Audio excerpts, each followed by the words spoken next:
How about this for an all too familiar scenario? You're going through your champ roster and you're thinking, I've got a bunch of good champs, but I don't know who to build next, and I don't know how to build them once I've actually picked. So hopefully by the time you've watched this video, you'll know the answer to that, but most importantly, you'll know why you should pick this person and why you should build them like this. Hi everyone, welcome back to the channel and welcome back for another video. So as mentioned in the intro, today we're going to go over kind of the age-old issue. Now, what's kind of brought this on for me? I was going through some comments that had been left on my channel yesterday, and I noticed actually a few people had said, that's all really good advice on, you know, I should put this person in this set, but how do I actually know who to build and why do I build them this way?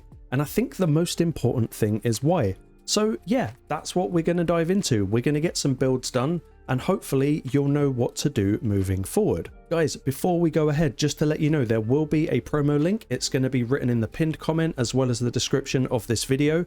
If you're looking for a fresh start in Raid, maybe you just want to recommend the game to a friend, it's going to get you off to a really solid head start with the likes of Elenaril, Fayne, Uugo and Tagoar as you level up your account. And if you want that, just follow these instructions. You'll want to log out of Plarium Play on your PC and uninstall the game. Click the link in the description and register with a brand new email address. Launch Raid, complete your tutorial, go to your inbox and claim your first free champion. Like I say, this is a good one. You don't want to miss out. If you want it, just click the link, get started today. Okay, so here is what I have done. I have taken the gear off of a bunch of champions. There's kind of all sorts of champions in here, bit of a mixture of, you know, rare, epic, legendary, all sorts of affinity. There's some support champs, there's attack champs, there's probably some defense in there as well, probably somewhere, maybe. Anyway, so we're just going to go from the top and I'm going to run you through what to look for so that you can make building them as easy as possible. And we are going to start with Gaius here, just because he's first on the list. Now, who is Gaius? What does he do? Easiest way to find out, we're going to go to his skills and we're going to have a look. We're going to see here that he is essentially an attack-based champion. That means all of his damage is going to scale off of attack. So we're going to have to keep that in mind. And looking here at his A2, we realize that he is a bomb champion. Now, how do bombs work in Raid Shadow Legends? Very, very simple. They scale off of your attack. They're not affected by your crit rate. They're not affected by your crit damage. Speed won't make them better. Accuracy, nothing else except for attack. So with Gaius, rule number one, he's going to need an absolute ton of attack in order to be useful. Now, looking at the rest of his kit, it's kind of all utility themed around the bombs. Perfect. That makes life kind of easy. So we now know that a bomb champion is going to require attack as their number one priority stat. But, you know, we want to actually get our bombs out there, so we need to land them, which means we're gonna need accuracy. Now, the level or amount of accuracy that you actually need is going to be dependent on the type of content you're trying to do. If for some reason you want to take Gaius into Ultra Nightmare Chimera, then he's going to need about 500 accuracy. If you want to take him into PvP and Live Arena, you could argue he's going to need 600 or 700 accuracy. So we've got attack and accuracy down, but we want to actually get the bombs off. So he's going to need speed. You know, we want him to actually take a turn. We don't want him to get left behind. The enemy team just destroys us before we even get there. So there we have it. We've picked our three things that this champion needs. Now, obviously, we could put a bunch more stuff on him and make him more sort of viable in maybe more areas of the game. But we're going to build him as if he was just a bomber. So we've got our three stats, and now I'm going to look at where might I use this champion. Now, considering his passive, when he's attacked, he's got a chance of placing a bomb on the person that attacked him. Plus, when he dies, all the bombs out there, they detonate. So I would actually argue for this guy, we don't want to build him too strong in terms of HP and defense. What we really want to do is get all of our bombs out there. And then if he dies, well, everyone on the enemy team dies. It's quite simple. So I'm going to also take into account here that I think I'm going to build him for Live Arena.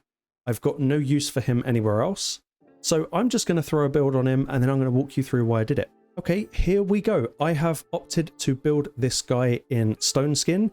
Now, because he's not like directly doing damage, things like savage, lethal, they all help with ignoring defense. I'm not interested in ignoring defense. I'm interested in getting some of the most powerful bombs out as quickly as possible, and we'll see, you know, hopefully that's the best way to go with him. So I've gone for a 6-piece stone skin. It's not entirely necessary, but it's just kind of how it fell. I haven't gone crazy fast because he is in stone skin. You know, he will survive a few hits before he gets a turn. And as you can see, I've just kind of stacked quite a lot of attack. It's not crazy. It's not a stupid build on this guy. But he's got 5.7k attack. That'll be very good for his bombs. He's got 216 speed. It's all right. It's no major. But he has got 479 accuracy. That's going to allow him to actually place his bombs. Now, other stats on him, it's just the way the gear came out. We did get 100% crit rate, so that means that, you know, his A1 and his A3 are just going to do a little bit more damage, as well as his A2. But, you know, it's mainly all about the bombs. So it is that simple. He's got a little bit of survivability in him. Now, obviously, he is 6-star, but that's kind of by the by. We're just looking at like how to manage the stats rather than these are the stats you absolutely have to have. Because like I say, the stats are determined by what you're actually trying to achieve. So for me, Gaius, he's going to be just fine now. There's still some room to do some glyphs. You know, we could go for an attack chest and find the accuracy somewhere else. But pretty much everything we've gone for is just attack where we can get it. So that's build number 1. We're keeping it simple. That's Gaius. Now let's look at someone like Lysandra. Now, what does she do? How are we going to build her? Once again, we just go to the skills and we have a look. A1 transfers all debuffs from this champion to the target. A2 fully depletes the target's turn meter. Right, so we are going to need accuracy. A3 increases your own turn meter of your team and decreases the turn meter of the enemy. Once again, you're going to need accuracy to do this. Now, Lysandra is a speed demon. Anyone that boosts your own turn meter, they kind of become your speed lead of your team. You want them going first, so you're going to need them to go incredibly fast. Now, as far as everything else goes, we know she's going to need accuracy. So once again, speed, priority number 1. Accuracy, priority number 2. And you know what? It's not going to hurt if we can keep her alive as long as possible so that hopefully she can keep boosting our speed and keep reducing the enemy speed. So we're going to go speed, accuracy, survival. So I'm just going to put that together now and we'll go over the build. One eternity later. Okay, here we go. We have built our Lysandra. Now, she's not in anything particularly fancy in terms of sets. You know, I haven't gone for like a supersonic or anything like that. I've just found some of the fastest gear on my account that I've got spare, and I've just thrown it on her and made sure to keep accuracy in mind. So let's have a little look at those stats. She is going at 377 speed. That's incredibly fast. You know, you don't need to go 377. I'm just building her for things like Siege, Live Arena, so I really want as much speed as I can get. She's got 405 accuracy. Now that's going to be plenty enough for most PvE content. We might struggle a little bit against very high resist champions in PvP, but that's absolutely fine. You know, she might not reduce the turn meter of a Duchess or maybe a Siphi. The rest of the DPS and support champs in the team, they're getting turned back, and it is kind of that simple. There's a little bit of survivability, you know, she's got good HP, she's got good defense. The attack doesn't matter. She's not here to do damage. She's here to be the support of the team. A big mistake I see people make is they just try and get damage out of everyone, and just the truth is, not all champions are meant to do damage. Lysandra is one of those cases. So yeah, speed, accuracy, she's got some resistance, you know, just in case she gets provoked and she can't take a turn. That's really annoying. I actually really like to build as much resistance into champions just as I can without sacrificing what they're actually here to do. In Lysandra's case, it is speed. So there you go. It's another build done. It doesn't need to be complicated. Let's move on to the next. Okay, next up, we've got another support-based champion, and supports can be weird because support is a very large, wide umbrella term for basically just anything that's not a DPS or a defense-based champion. Supports can be debuffers, they can be healers, they can be revivers. Let's go with this one, Stag Knight, proper OG favorite. I actually think he's a little bit of a legendary in disguise. So how do we build him? What do we need to do? We look at his skills. Once again, his A1 is a one-hitter and it has a chance of placing decreased speed. We're going to need accuracy. A2 is also debuffing. AoE, decrease defense, decrease attack. We're going to need accuracy. What we have here is every time he tries to put a buff out, or debuff, sorry, and it fails, then he's going to get increased accuracy. So, you know, the answer's in his kit. It's telling us to build accuracy. Now, any debuffer in your team, if you think of how the order of the team will go, you'll want to speed boost first, then you'll want to debuff, and then you'll want to nuke. So we're going to want this guy with accuracy and speed. Like with Lysandra, a little bit of survivability would be good, but it's not the main aim of the game. So I'm going to build him up with some speed and accuracy, and we'll see how we do.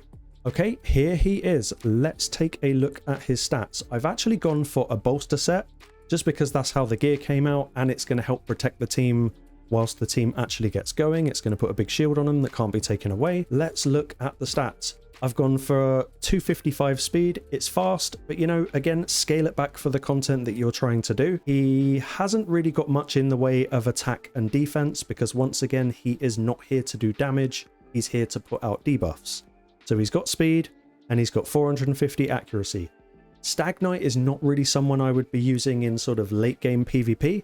So 450 accuracy is plenty for pretty much anywhere I'm going to need to take him. He's got a bit of resistance, so he's not going to get controlled too much. He's got a good amount of defense. I don't see him dying first in the team. The nukers are going to go down before he does. Another build done. Very simple.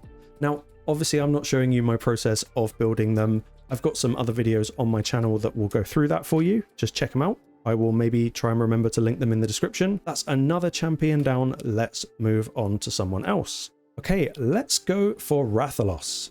He is a fantastic champion. I think he was a fusion or some sort of Deck of Fate type party from the Monster Hunter event. So again, how do we build him? What do? We just look at the skills. Attacks one enemy, has a 50% chance, books to 75, of placing a 60% decrease defense. If it's a boss, the debuff cannot be resisted. A2 is a single hitter, but for every 2 times you use it, it will be an AoE. Very cool. Ignores 25% of the target's defense, and if it's a boss, will ignore 100% of the target's defense. This is a very hard hitting skill. A3 is an AoE hit, and he buffs himself before he does it. And he's got a passive which sort of allows him to synergize a little bit with HP burn, but that's not something he does. Here's a slightly more interesting one, because if we look at his A1, we think, oh, he puts out decreased defense, he's going to need accuracy. Yes, but also no, because it cannot be resisted on a boss. Now, it can be blocked, but it cannot be resisted, so accuracy just isn't really a thing for him. In theory, I should be bringing in a debuffer to do that for me. So we're going to build him as a DPS champion. We're not going to fuss about accuracy. We just want him with a load of attack, because ultimately he is attack based. We want some speed. We want some crit rate and crit damage. You know, at the end of the day, a DPS, they have to have 100% crit rate. If you haven't got 100% crit rate on your DPS, take their gear off and rebuild them again until they do. There's no point in having 500% crit damage if you're not actually hitting with critical hits. That must be the golden rule for all DPS. So we're going to build him up. Let's see what we can do. Okay, this is the build we've put together for Rathalos. I've gone with Savage and Cruel because I just want to be permanently ignoring as much target defense as I can. That just equals bigger numbers, bigger hits, waves die quicker, bosses die quicker. Anything to speed this game up is a good thing. Why have I gone for ignoring defense when you think, well, doesn't his A2 ignore defense? It does, but his A1 and his A3 don't. I want to make him powerful all the time. Let's look at the build. So he has a lot of attack, possibly a bit too much attack for his level of crit damage, but that's kind of by the by. He has 100% crit rate. Like I say, that is the only thing that matters initially. 225 speed, pretty good, not crazy. He's got quite a lot of resistance. That wasn't intentional, it's just how the gear came out. And he's only got 200 accuracy. Now that's not going to get you through really anything after about stage 21, 22 of any dungeon, but he only puts out 1 debuff, and you know, I'm already bringing in a debuffer, so the debuff is kind of defunct anyway. So I didn't build him with accuracy. That's another build done. If you're seeing a pattern here, it's just pick a champion and look at what they do. If there's red here, if they put out debuffs, then they're probably going to need accuracy unless it states otherwise. If they're putting out a bunch of blue things like buffs, then they don't need accuracy. They're probably going to need to go fast so that they can put them out. It is very simple once you've done it a lot of times. It's really not rocket science. And there are so many tools to help us decide what to build in this game. Oh, we don't want to buy energy. We already get enough energy. Never buy energy. Don't need it. You don't need it. It's a lie. Let's go for a healer. That's one thing that we haven't had on our list so far. Now, she's also a healer and a reviver, which is super, super cool. Let's see what she does. A1 attacks an enemy and can transfer from her onto her target. Cannot be resisted if she's under 3 debuffs. Don't need accuracy then. A2 heals all of your allies by 25% of Praver's HP. So this is the first thing about her that's become conditional. The more HP she has, the bigger a heal she's going to put out for the rest of your team. We're going to keep that in mind. That's kind of now made HP her #1 priority. She also puts increased defense and increased speed on all of our allies. Don't need accuracy for that. We just need to make sure that we actually get it out. So she needs to be fast. Speed and HP. That's kind of it so far. A3 is a revive, and it brings them back with 100% HP, 50% turn meter, and fully resets the cooldown of their skills. That's very cool. We don't actually need anything for it, except to make sure that she can do it when she needs to do it. What might stop her doing it? Well, if she gets provoked or stunned, she can't revive people. So I think we've now got a third priority on this champion, and that is going to be resistance. We don't want to get controlled. We want Praver to stay in control the whole fight. So with that being said, we've got our stat priority. Let's see what we can put together. So here she is. Here is our Praver build, the final build of this video. I've just stacked HP, resistance, and speed. Nothing else. There's no rhyme or reason why any of the sets are on her. You know, I didn't build her to have a speed set or a stone skin or an immortal. It's just how the kind of gear came out. But let's have a little look at her stats. She's got 93, pretty much 94k HP. Like I said, her heal is going to be based off of her HP, not the rest of the team. So she's going to be putting out a massive heal.